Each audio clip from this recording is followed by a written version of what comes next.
feel? I'm glad we won. I'm proud of the guys for the fourth quarter. I thought we played a good fourth quarter after frankly a little bit disappointing third quarter. And then just the way we finished the game. There were a lot of things at halftime that needed to be addressed, and I felt like we improved on some of those things. And there weren't any major changes or adjustments or anything like that. Just doing the simple things better. And you know, he wins 57-0. You know, I kind of feel like I feel a little ungrateful coming in here and feeling like we can play a lot better, but I know we can play a lot better, and I'm happy for our guys that we won. Certainly to win at home is really important for us. But I know who we're getting ready to play. And I look at this stretch of games coming up, and we're going to have to play a lot better than we did today, certainly better than we did last week, if we're going to have a chance to win. And so those are the things that I recognize and see. I'm excited for our guys to be able to go and celebrate a victory, because that's a great feeling. And you know, last week didn't feel so good. It feels a lot better today. And there were things last week that we needed to do better, and unfortunately we had to pay the ultimate price and find those things out. Today, we still got a lot of things we got to do better. Fortunately, we didn't have to lose a game to find that out. So having some humility and trying to recognize and identify those things where we can work for the next 5 days to get ready to play 6 days from now. Daly had a great game. Got to be good for his confidence. For sure, he did a good job. He ran the ball hard. He made some good throws. He missed on a couple of throws, and that you know, it's disappointing to see that him have those opportunities. But you know, he's getting better. He's a tough leader, and again, he ran the ball hard, broke some tackles, and good to see him hit some of those plays to Isaiah especially, and get some big touchdown passes. That it does.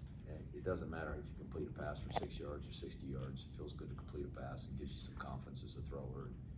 And he just did a good job leading our team. He remained pretty poised for the majority of the game, and so you know, we got to get better as an offense, just continually each week, and he's a big part of that. Thank you. How critical was it for Bryson's effort today to, I don't know, restore his confidence or give him some confidence? You know, last week he made some really good plays, but obviously had some plays that he'd like to get back and we'd like to get back. He had fewer of those today. He had fewer plays where he's, you know, wishing I'd like to get that one back. But there are some. There's some plays where he'd like to, you know, say, I wish I could try that one again, throw that one again, and that's okay. That's good. Quarterbacks should be critical of their own play, and he wants to perform really well, like all the guys do, but he's you know, he's able to self-evaluate and see what needs to be done. He doesn't. He takes coaching. When Coach Worley or Coach Thatcher, you know, make a correction, he earnestly tries to get better at that, even in-game corrections. So he's a really easy kid to coach, and he's just a tough, hard worker. So he's going to get better. He'll get better as the season goes along. Hopefully he'll play a really good football game next week. We're going to need him to. Go ahead, Ken. Coach, just ask about on defense, you were able to put pressure on the Delaware quarterback. Trey Sophia had a sack and he made a field goal block, and Jack Latour had the sack and the fumble recovery, and Jackson Powell had a big play. How did you feel about the defense today, putting pressure on? There were some plays where we really did a good job putting pressure on. We got some sacks and tackles for loss, which certainly we want to be a stop the run team. And you know, the sacks go toward rushing yards. So I think it's a little bit skewed. But for the most part, I thought we did a good job with containing their run game. Now, there was a couple of times they popped out of there. We got blocked or missed a tackle. And those are things that we've got to correct, certainly. Their quarterback did a nice job of throwing on the move. There were several times where either play action or boot plays where he got on the move and found an open receiver, found a guy in the flat, found a guy across the middle. He missed a couple of throws where they had guys open, especially down there in the red zone. And we kept them out of the end zone, but a couple times it was their fault. They just made a couple throws that were errant.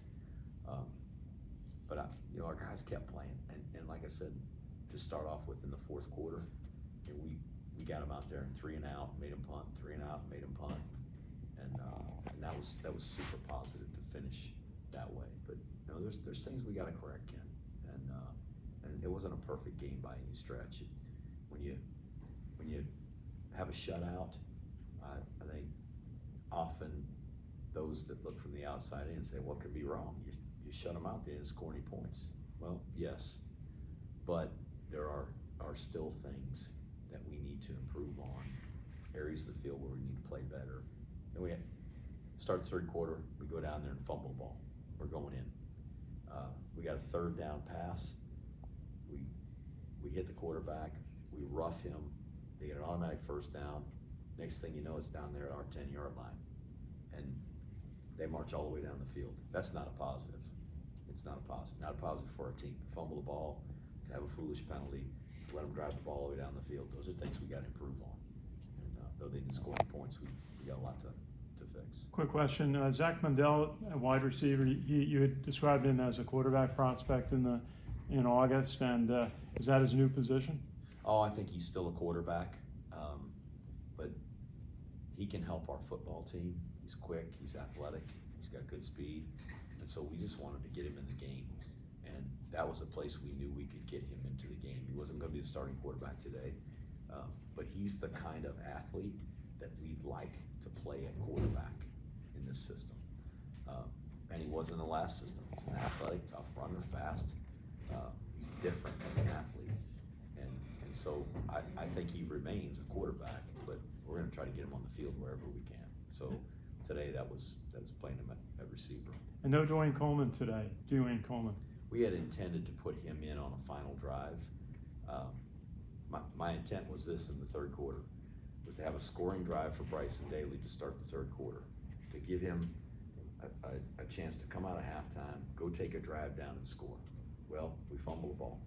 So we put him back in, and by the time that drive was over, third quarter was over.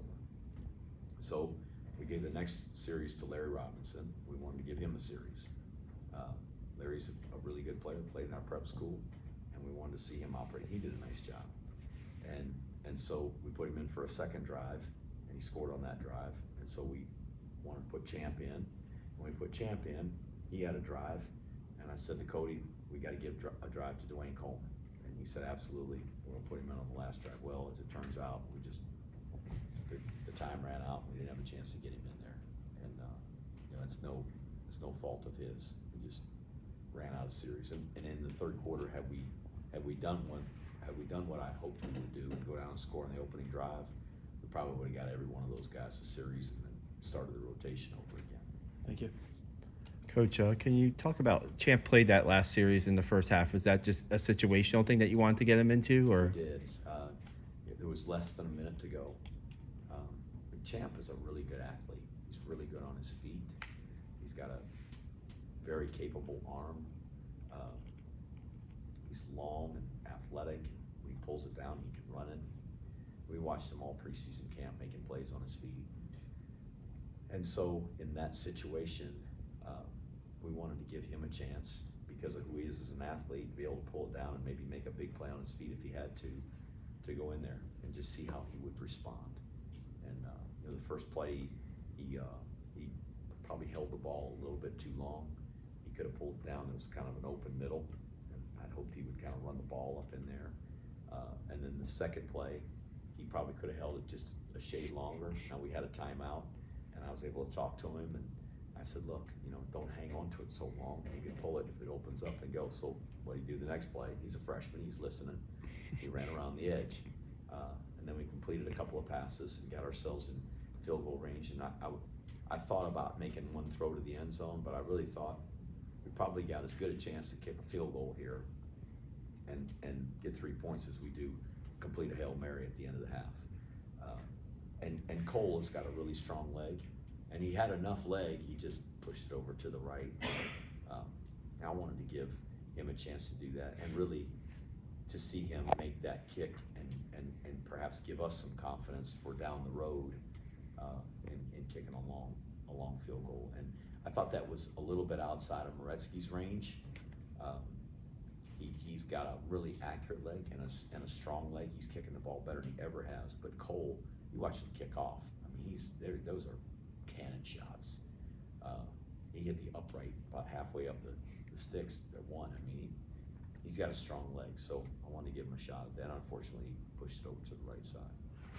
Cody Smith, he carried out the black flag today, and then today he had a fumble recovery too. He's a guy who I don't think was around was he on the team last year? He was not. Can you talk about have the pride of having him back and making the play there? I'm really excited to have him back. Cody actually served in the United States Army for the last couple of years. So he was here, he went out into the Army, he's now come back, and it's incredible the maturity and the growth that a guy makes just as they go through their experience here. But that opportunity for him, and he's an aggressive leader, a really tough physical kid, and so he wasn't eligible to play last week. There was some things going on with the NCAA and going through that process, and he got cleared yesterday. So he was able to get in there, and we had intended to take him and play him some last week. And then this week, just the uncertainty, he was on the scout team for most of the week. So he'll find his way back over to the other field and kind of get him prepared. So I'm really proud of him. He's a favorite of his teammates. It's a great story, right? Yeah. Thank you. Jeff, what's your take on the offensive line? You were a little bit critical of what they were doing the first week. How'd they respond here in the second week? I thought they did much better in the second half. In the first half, we had some short yardage plays, and a couple of times Jacoby hit his head right on the line of scrimmage. I mean, there was bodies and people in the way. We were not getting pushed, or guys scooting through on the backside, and I was not pleased with that in the first half, and I challenged those guys at halftime. So we got to do that better, and I thought we did that better. In the first half, we averaged 4 yards a carry. We had 19 carries for 76 yards, and that we had hit some big plays, some big pass plays. So it's not like we had the ball a bunch. Time of possession was down too, but when we had those opportunities in the first half, we weren't running the ball as effectively as we need to, and we did that better in the second half. So for the game, it's one stat I looked at right at the end of the game. We averaged 6.7 per carry, so we went from averaging 4 yards in the first half to averaging 6.7 over the course of the game, which was a positive. Now, I'm sure their defense was a little worn down. I think they had 68 guys on the trip, their coach told me. We had far more guys and some fresh guys at the end, so maybe that made a difference. But the fact is, we ran the ball in the second half much better. What's your big picture take coming out of this, responding to last week and now this? That we've got to get a lot better. That there are a lot of things that fundamentally we've got to do better. Execution of assignments has got to be better. And that's a challenge every week. But if we don't get better at all those little things, even mistakes we made today, it'd be very difficult for us to win football games coming weeks. So we got to get better at a lot of those little things. But what about drawing positives from this? Because I know the team was probably down after that game last week. So the positives, how important is that at this stage of the season? There's a lot of positive things, and we did a good job protecting our passer. He was able to throw the ball without somebody in his face all the time. We were able to get some good tough runs. got the ball pitched, we got it on the perimeter, we completed some high percentage passes, a little bit like we did last week, the slant route over the middle. We finished drives in the second half, with the exception of that fumble to open it. We finished the drives in the second half. Defensively, though we let them go down the field, we did get a block kick and kept them off the board. That was a great job of responding with your back to the wall. And there's a number of positives. So there's always things to find on the film that we can praise our guys for. Even last week there were some good plays and some guys that had good performances. Just collectively as a team, it wasn't good enough. And today there were some guys with some really good performances. There were some guys that made some mistakes, but collectively, what we did was enough to win the football game, and that's all that matters. Is playing well and playing our best as a team. But as the season goes along, we hope to improve. That's all I hope for. It's not about the other team. What about Delaware State? It's not about the next team we play. It's about our team and trying to maximize who we can be. We'll wrap it up on Zoom. Charles, go ahead. Good afternoon, Coach, and congrats on the win today. The physical intensity was apparent in each facet of the game, offensively, defensively, special teams. Can you talk about the mental focus coming into the game and what you saw from your team today? Frankly, in the pregame, I didn't think we were very, very focused. I called them up while we were on the field in pregame and got after them. And I went in there in the pregame or in the locker room before the game started, and I got after them in there. And so I had hoped we'd be focused and ready and frothing at the mouth to get out there and play, but I didn't see that in warm-ups, and that's disappointing. I thought we had a good week of practice. I thought our guys practiced hard. Like we had a Tuesday practice that was, it was hats and horns for an hour and a half. We were hitting each other and playing physical, and our guys were mad about what happened last week. And they practiced that way on Tuesday. It was a really good practice, and I'd hope that intensity would carry over to today. And unfortunately, I just felt like we weren't screwed in like we needed to, and so I got their attention out there on the field in pregame. I got their attention before the game in the locker room, and it's not often that teams that aren't prepared mentally, focused, can flip the switch. But I thought they did a good job of responding and kind of got each other going, because there were other guys in the locker room that realized we needed to do better, and they kind of got on each other.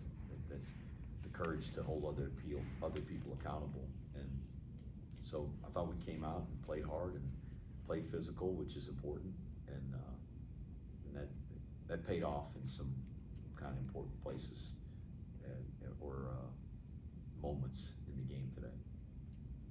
Great. My follow-up and final question, I know this may be a sensitive topic, but Marshall's fumble, what did you have to say to him afterwards, and perhaps even in the locker room after the game? Well, I told him I love him, but if he continues to fumble the ball, he'll be standing over there close to me.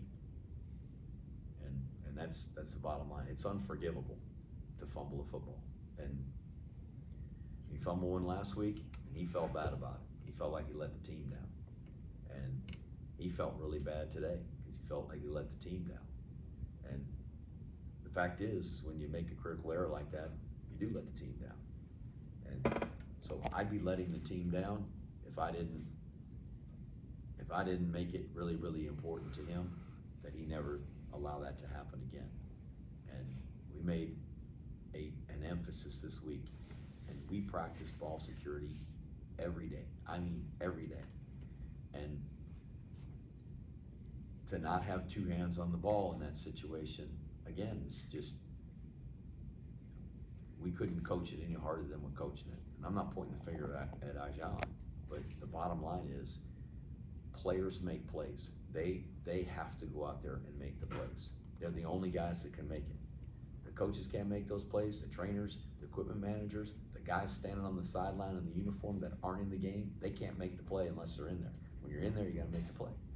And he's disappointed, and I'm glad he's disappointed, because it matters to him. He cares, he loves this team, and I love Ijan. But I told those guys, if I see a player without two hands on the ball, you're coming out of the game and you're gonna stand next to me. And we pulled a lot of guys out over the course of the game today, because I watched another defender, a guy in a different color jersey, get close to him. They didn't have two hands on the ball. I said, yank him right now. Put somebody else in there. And when they came over, I told them. I said, you know why you're standing over here? Because I didn't have two hands on the ball. That's right. So stand over here and watch the game. It's a terrible seat, but maybe you'll learn. And that's it. What else do I do? What else do I do? Because a single fumble can cost you a football game. The team we're getting ready to play, it was a one-possession game. We lost in overtime by 3 points. So one fumble can lose that football game if it's a one-possession game. And I'm not gonna allow it to happen if I can control it. If that means I gotta play somebody else that I have confidence will hang on to the ball, then that's what I do. But Ijan's a really good player. He can really help our team win football games, but he's gonna help the other team win football games if he fumbles the ball. And that goes for everybody else on our team. They help the other team. They don't need our help. They're good enough. They don't need our help. We need to help us. Thanks, everybody.